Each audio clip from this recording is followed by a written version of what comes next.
नमस्कार बच्चों। आज हम कक्षा 1 की हिंदी व्याकरण पुस्तक का पाठ नंबर 3 पढ़ेंगे, जिसका नाम है स्वरों की मात्राएं। स्वरों की मात्राएं। अभी हमने पाठ नंबर 1 में स्वर और व्यंजन पढ़े थे बच्चों। तो वहाँ पर स्वर दिखाए गए थे, 11 होते हैं स्वर। उन स्वरों की अपनी एक मात्रा होती है, यानी हम उसको डायरेक्ट नहीं लिख सकते। जब किसी व्यंजन के साथ मिलाते हैं तो हमें उसके मात्रा का रूप लेना होता है। तो आइए देखते हैं। अ स्वर को छोड़कर सभी स्वरों की मात्राएं होती हैं, जो इस प्रकार हैं। दाइए स्वर देखो, यहाँ ऊपर ये स्वर लिखे हैं, अ आ ई। अ की कोई मात्रा नहीं होती, इन्होंने जैसे बताया। व्यंजन जमा मात्रा, अब यहाँ पे ना व्यंजन जमा मात्रा होगी। अब अ कहाँ पे यूज होता है, यानी जब हम व्यंजन को बोलते हैं तो बिना अ की मात्रा के नहीं बोलते। कैसे? क जमा अ, तो क्या हो गया? का। क जमा अ क, ठीक है। क जमा अ क। मात्रा युक्त शब्द, अब ये जो चौथी लाइन है ये मात्रा के साथ यूज होंगे।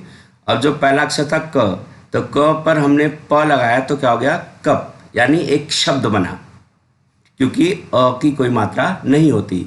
तो अ व्यंजन जो होता है बिना अ के नहीं बोला जाता। तो जो व्यंजन क है तो कैसे बोला गया? क जमा अ, तो क्या हो गया? क। जब क और प दो वर्णों को हमने मिलाया तो बन गया कप, एक शब्द बन गया। आगे चलते हैं। आ, ये आ का रूप है, यानी इसको आप जहां कहीं भी देखें उसको हिंदी में आ बोलेंगे। क्या बोलेंगे? आ, यानी आ का जो मात्रा है आ की वो ये है, क जमा आ, तो क्या हो गया? का। क जमा आ, तो क्या हो गया? का। देखो ऊपर वर्ण सिर्फ क था, क। अब हमने उसमें आ की मात्रा लगा दी इस तरीके से, तो हो गया का। का जमा र, देखिए का तो ये था और र आपका ये है, तो का जमा र क्या हो गया? कार। आगे कार है ना बच्चों, का जमा र कार। आगे चलते हैं। ई यानी छोटी ई, ये छोटी ई की मात्रा है, तो इसको हम छोटी ई ही बोलते हैं। ई, क्या बोलेंगे? ई। क जमा ई, तो क्या हो गया? की। क्या हुआ? क जमा ई, तो हो गया की। यानी जब छोटी मात्रा होती है तो हम उसका उच्चारण थोड़ा सा करते हैं, ज़्यादा लंबा नहीं खींचते उसको। तो की सा न, क्या हो गया? किसान। की सा न, किसान। कैसे पढ़ते हैं? ये है की और ये सौ पर आ की मात्रा सा और ये न, तो क्या हो गया? किसान।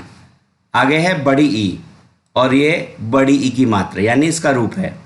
जब भी हम इसको देखेंगे तो ई बोलेंगे, यानी थोड़ा लंबा करके बोलना होता बड़ी मात्रा को। ई। क जमा ई की, क जमा ई की। अब आगे देखते हैं।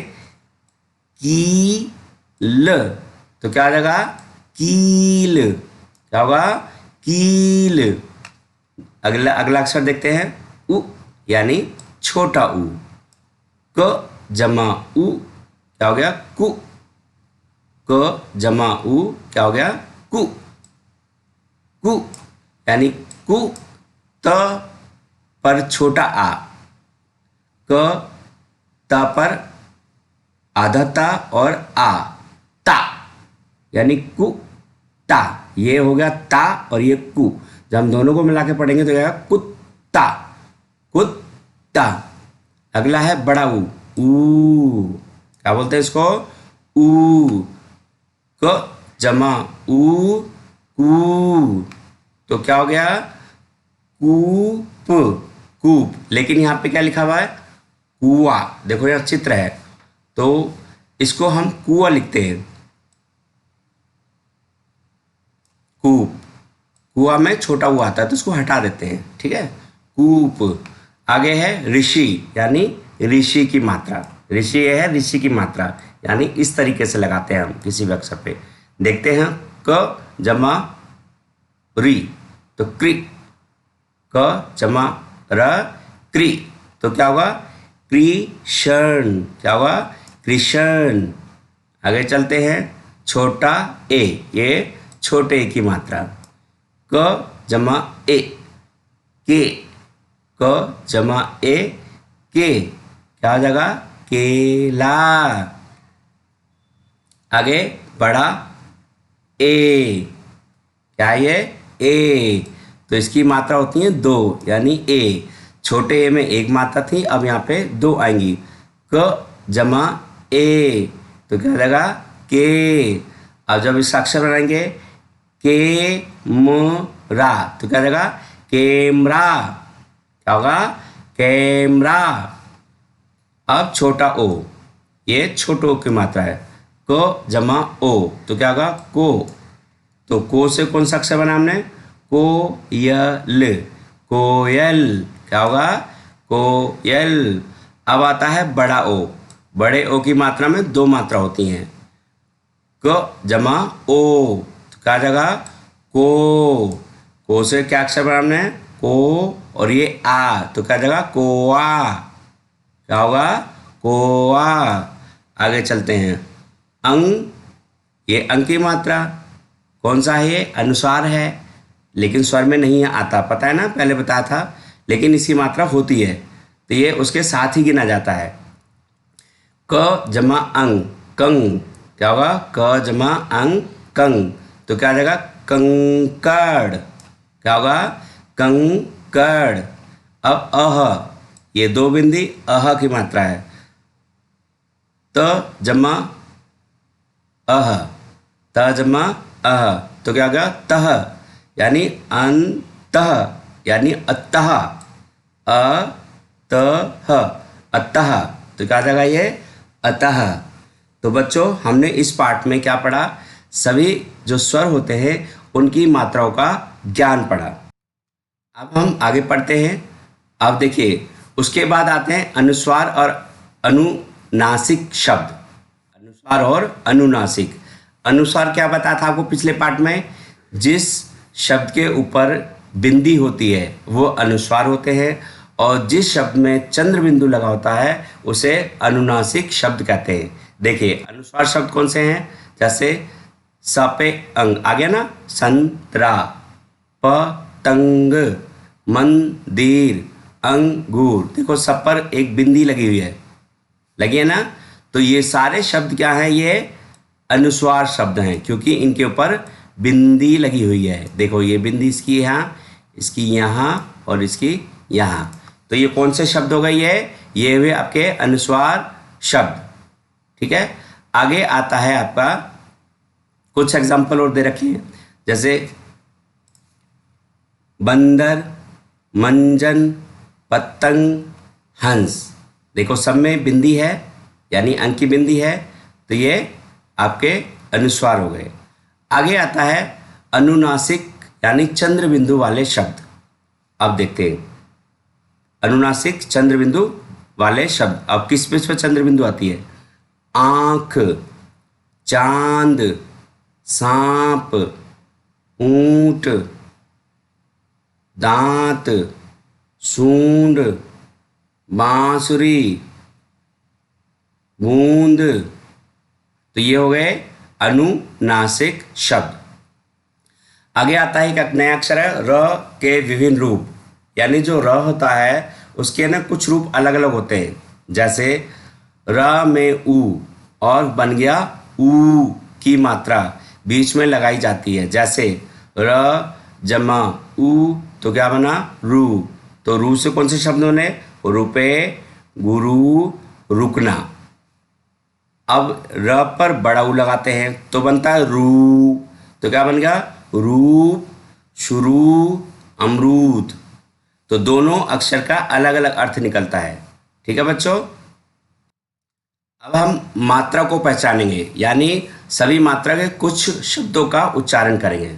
जैसे आ, तो पहला अक्षर है मा ला, तो क्या आ जाएगा? माला। ता ला, ताला। बादल, बादल। लड़का, लड़का। गाना, गाना। अब छोटी की मात्रा के पढ़ते हैं।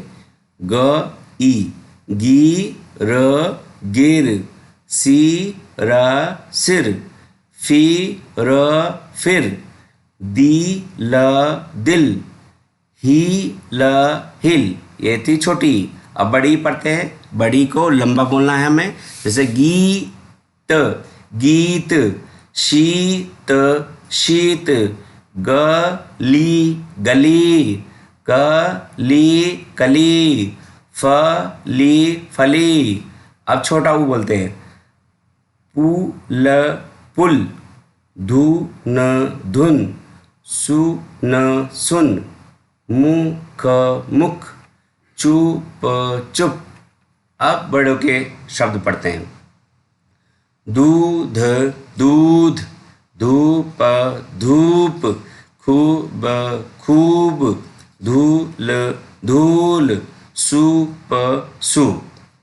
तो बच्चों इसी तरह से इन सभी वर्णों का आपको उच्चारण करना है धीरे धीरे। ठीक है। ऋषि, व पेर, वृक्ष वृक्ष, ग्रह, नृप, व्रत, कृषक। अब छोटा है। बेर, शेर, पेड़, सेब, केला। अब बड़ा ए। पैर, बैल, मैना, पैसा, थैला। अब छोटा ओ। और, कोट, नोट, वोट, ढोल। अब बड़ा ओ पढ़ते हैं। तौल, शौक, दौड़, चौक, मौसम। तो बच्चों ये जितने भी हमारे स्वर थे उनकी जो मात्रा थी, उन मात्राओं से हमने कुछ अक्षरों का ज्ञान प्राप्त किया। आइए अब थोड़ा सा अभ्यास करते हैं पाठ के बाद। चित्र का नाम लिखिए और उसमें प्रयुक्त मात्रा अलग कीजिए। प्रयुक्त का मतलब जो वहाँ पे यूज़ की गई है। ठीक है। जैसे पहला है, देखो पहला चित्र इन्होंने क्या दिया, तबला। तो शब्द क्या बना, तबला। अब तबला में जो मात्रा थी वो हमें अलग करनी है। ठीक है। आइए स्टार्ट करते हैं। दूसरा शब्द क्या है, हिरन। तो लिखते हैं यहाँ पे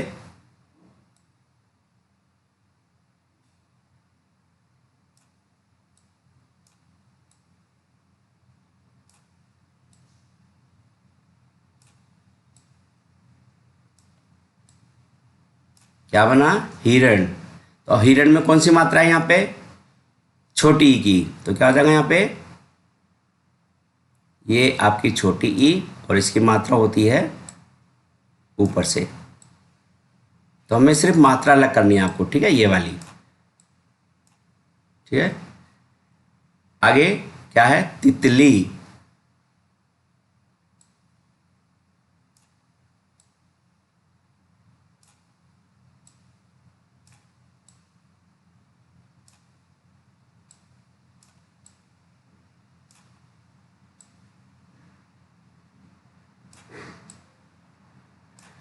अब देखो यहाँ पे दो मात्राएं, एक छोटी ई और एक बड़ी ई। तो पहले छोटी लिख लेते हैं यहाँ पे,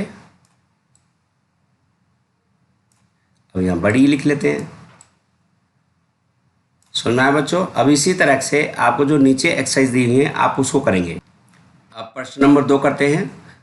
निम्न शब्दों में बिंदु या चंद्र बिंदु लगाइए। तो बेटा फर्स्ट लाइन में हम लगा देते हैं और सेकंड में आप लगाएंगे। ठीक है। आइए अब देखो क्या है, सुरंग। तो क्या बोलेंगे हम उसको, सुरंग। यानी यहाँ पर आपकी बिंदी आएगी। बिंदी का कलर चेंज कर लेते हैं हम लोग, ये। ठीक है। आंत यानी चंद्र बिंदु। फिर है घंटी, चंद्र बिंदु। फिर आंधी, चंद्र बिंदु। फिर मूंछ पर भी चंद्र बिंदु। तो देखिए ये क्या है, सु रपे बिंदी, सुरंग। ये आंत, फिर इस पर बिंदी घंटी, फिर इस पर चंद्र बिंदु आंधी और मूंछ पर चंद्र बिंदु मूंछ। अब इस लाइन को आप अपने आप करेंगे। ठीक है। आगे क्या है, चित्र देखकर शब्द लिखिए और मात्रा को रंगीन पेन से लिखिए। ठीक है। पहला शब्द देखते हैं, क्या है, बंदर। तो हम पहले बंदर लिखते हैं।